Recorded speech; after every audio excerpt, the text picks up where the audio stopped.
Hello friends, welcome to my YouTube channel CU QA classes.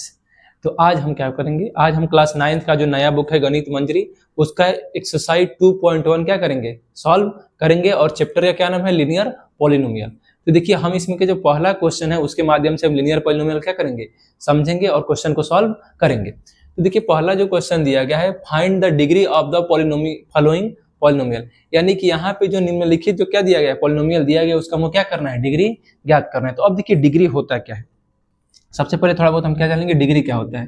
तो degree क्या होता है कि जैसे डिग्री क्या होगा, जैसे यहाँ पे क्या लिखा है, हमको एक पॉलिनोमियल लिखा गया है। तो पॉलिनोमियल जो लिखा गया है, इस पॉलिनोमियल में जो हमारे वेरिएबल का जो सबसे ज्यादा पावर होगा, उसी को हम क्या बोलेंगे, डिग्री बोलेंगे। यानी कि देखिए, यहाँ पे जो वेरिएबल क्या होता है और कांस्टेंट क्या होता है, यानी कि यहाँ पे अगर कोई नंबर लिखा रहेगा उसको हम क्या बोलेंगे, कांस्टेंट। और जो यहाँ पे एक्स वाई जेड इस टाइप का कोई लिखा रहेगा उसको हम क्या बोलेंगे, वेरिएबल। तो यहाँ पे एक्स का जो सबसे ज्यादा पावर कितना है, 2 है। यहाँ पे एक्स का पावर कितना है, 1 है। तो इस पूरे पॉलिनोमियल में एक्स का अधिकतम पावर कितना था, 2। तो जो एक्स का जो मतलब चर का जो सबसे वेरिएबल का जो सबसे ज्यादा पावर होगा, उसी को हम क्या बोलेंगे, डिग्री बोलेंगे। तो इसका डिग्री कितना हो जाएगा, देखिए इसका डिग्री कितना हो जाएगा,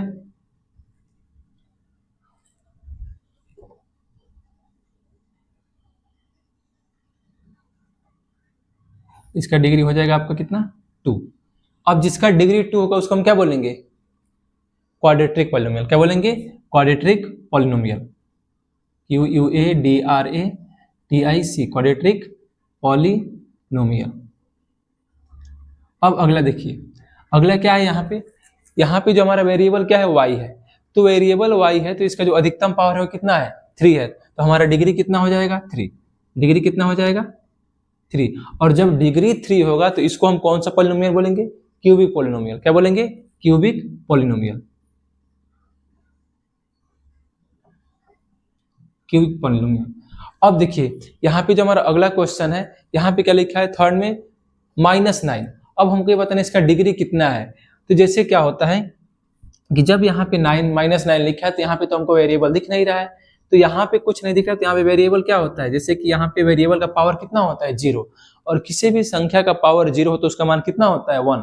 तो जब वेरिएबल नहीं दिखेगा तो उसको हम क्या बोलेंगे, उसका डिग्री कितना होगा, 0। कितना होगा, डिग्री कितना होगा, 0। और इसको हम क्या बोलते हैं, कांस्टेंट पॉलिनोमियल। क्या बोलते हैं, कांस्टेंट पॉलिनोमियल, कांस्टेंट पॉलिनोमियल। अब देखिए, यहाँ पे क्या लिखा है चौथे में, यहाँ पे एक दिया गया है पॉलिनोमियल 4z-3। तो 4z में तो यहाँ पे वेरिएबल क्या है हमारा, z। ठीक, तो वेरिएबल z हुआ, तो z का अधिकतम पावर कितना है, 1। तो यहाँ पे इसका डिग्री कितना हो जाएगा, 1। डिग्री कितना होगा, 1। और इसी को हम क्या बोलेंगे, लीनियर पॉलिनोमियल। क्या बोलेंगे, लीनियर पॉलिनोमियल।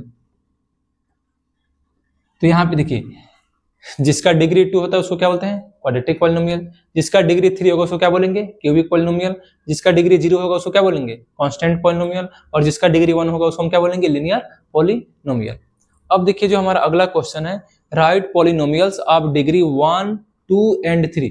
हमको एक मतलब क्या करना है, डिग्री 1 का पॉलिनोमियल लिखना है, डिग्री 2 का पॉलिनोमियल लिखना है और डिग्री 3 का पॉलिनोमियल लिखना है। मतलब कि ऐसा पॉलिनोमियल लिखेंगे जिसमें वेरिएबल का जो अधिकतम पावर है कितना हो, पहले 1 लिखना है, फिर उसके बाद से जिसका वेरिएबल में का अधिकतम पावर कितना हो, 2 हो, उसके बाद से वेरिएबल का जो मैक्सिमम पावर कितना हो, 3 हो।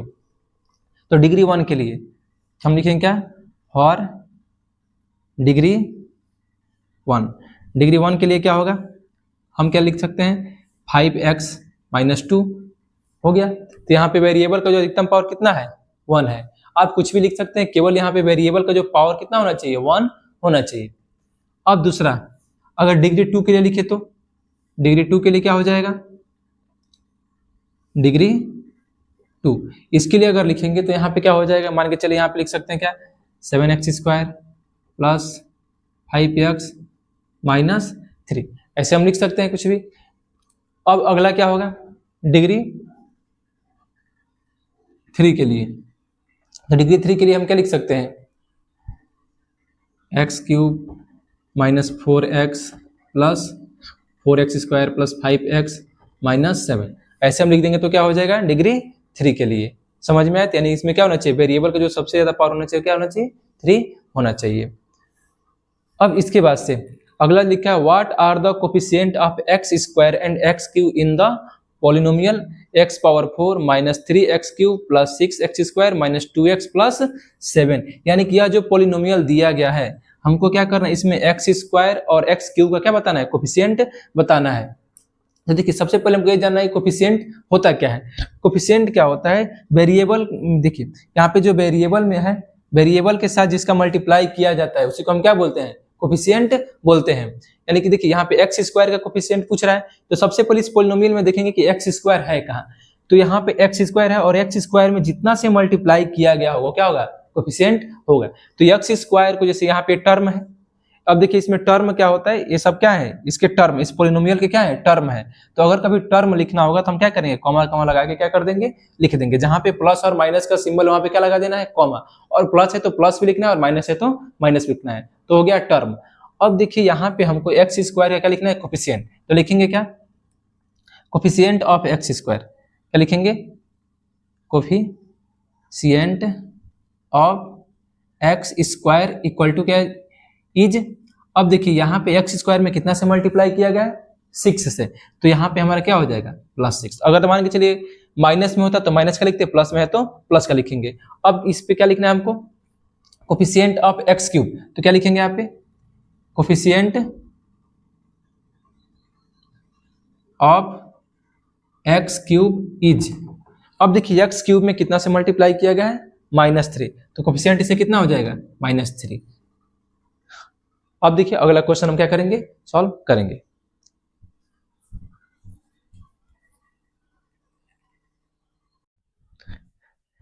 देखिए अब जो हमारा अगला क्वेश्चन है 4th number, what is the coefficient of Z in the polynomial 4z³ plus 5z square minus 11।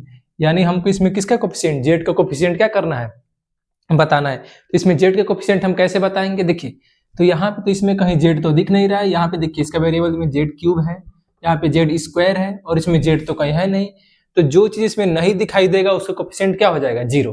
क्या हो जाएगा उसका कोफिशिएंट, 0। तो जैसे कि ये पॉलिनोमियल जैसे दिया गया है 4z³ प्लस 5z स्क्वायर, तो हम इसमें 0z तो लिख सकते हैं क्योंकि जब हम इसे मल्टीप्लाई करेंगे तो 0 हो जाएगा। तो यहाँ पे z का कोफिशिएंट क्या हो जाएगा, 0। तो अगर कोई चीज का पूछ रहा है, अगर मान के चलिए अगर किसी वेरिएबल का पूछ रहा है कोफिशिएंट और इसमें नहीं दिखाई दे रहा है तो हमेशा उसका कोफिशिएंट क्या होगा, 0। तो हम क्या लिखेंगे यहाँ पे, लिखेंगे the coefficient of Z is 0। ठीक, अब जो हमारा अगला क्वेश्चन है लास्ट इसमें का 5th number, what is the constant term of the polynomial 9x³ plus 5x square minus 8x minus 10। यानी कि यहाँ पे जो पॉलिनोमियल दिया गया हमको ये बताना इसमें कांस्टेंट टर्म कौन सा है। तो देखिए कांस्टेंट टर्म कौन सा होता है, जिसमें वेरिएबल नहीं होता है उसको हम कौन सा टर्म बोलते हैं, कांस्टेंट टर्म। तो देखिए यहाँ पे भी क्या है, कांस्टेंट है और वेरिएबल है, दोनों साथ हैं, तो ये तो कांस्टेंट टर्म नहीं हुआ। यहाँ पे क्या है, कांस्टेंट और वेरिएबल है, ये भी नहीं। तो जहां पे क्या होगा, वेरिएबल नहीं होगा, केवल क्या होगा, कांस्टेंट होगा, उसी को हम क्या बोलेंगे, मतलब जहां पे कोई संख्या केवल होगा, उसमें एक्स वाई जेड ये सब नहीं होंगे, तो उसी को हम क्या बोलते हैं, कांस्टेंट टर्म। तो इसमें क्या लिखेंगे, द कांस्टेंट टर्म इज कितना, -10। यही हमारा क्या हो जाएगा, आंसर हो जाएगा। तो हमारा पास एक्सरसाइज 2.1 क्या हो गया, कंप्लीट हो गया। अगली वीडियो में हम एक्सरसाइज 2.2 क्या करेंगे, सॉल्व करेंगे। तो अगर वीडियो अच्छा लगा है तो वीडियो को लाइक कीजिए तथा चैनल को सब्सक्राइब कीजिए। Thank you for watching this video.